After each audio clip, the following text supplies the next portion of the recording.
தற்போதைய செய்தி ஒன்றை பார்த்து வருகிறோம். திருமாவளவன் அவர்கள் காரில் தொங்கியபடி நிர்வாகி சென்ற காட்சிகள் தற்போது பார்த்து வருகிறோம். கடலூர் அருகே திருமாவளவனின் காரில் தொங்கியவாறு விசிக நகர துணை செயலாளர் பரதன் சென்றிருக்கிறார். அவருடன் காரில் தொங்கியவாறு அக்கட்சியின் நகர துணை செயலாளர் பரதன் சென்ற காட்சிகளை தற்போது பார்க்கிறோம். மணிக்கு 60 கிலோமீட்டர் வேகத்தில் சென்ற விசிக தலைவர் திருமாவளவனின் காரில் தொங்கியவாறு பரதன் கலந்துரையாடிய காட்சிகளையும் தற்போது பார்த்து வருகிறோம்.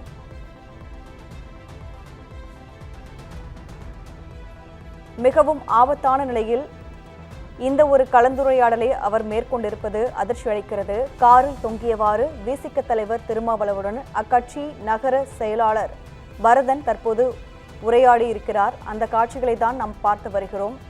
மணிக்கு சுமார் 60 கிலோமீட்டர் வேகத்தில் செல்லும் காரில் அவர் தொங்கியபடி தனது உரையாடலை நிகழ்த்தி இருக்கிறார்.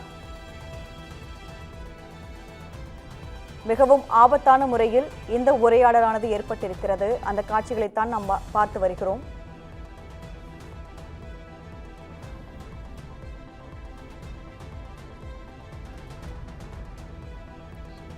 இது குறித்த விவரங்களை செய்தியாளர் சக்திவேல் வழங்க கேட்கலாம். சக்திவேல், விவரம் என்ன?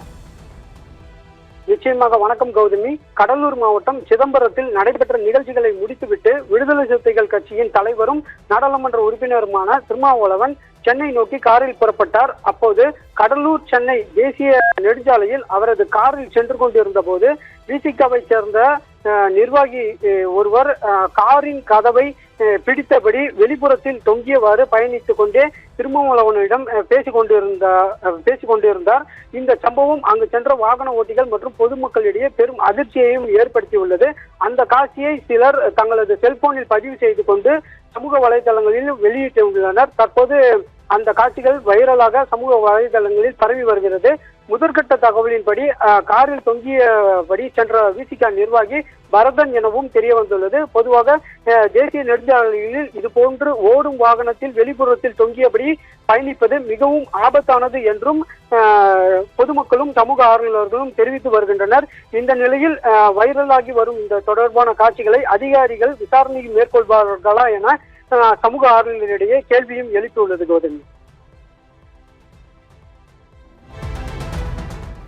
விவரங்களுக்கு நன்றி சக்திவேல்.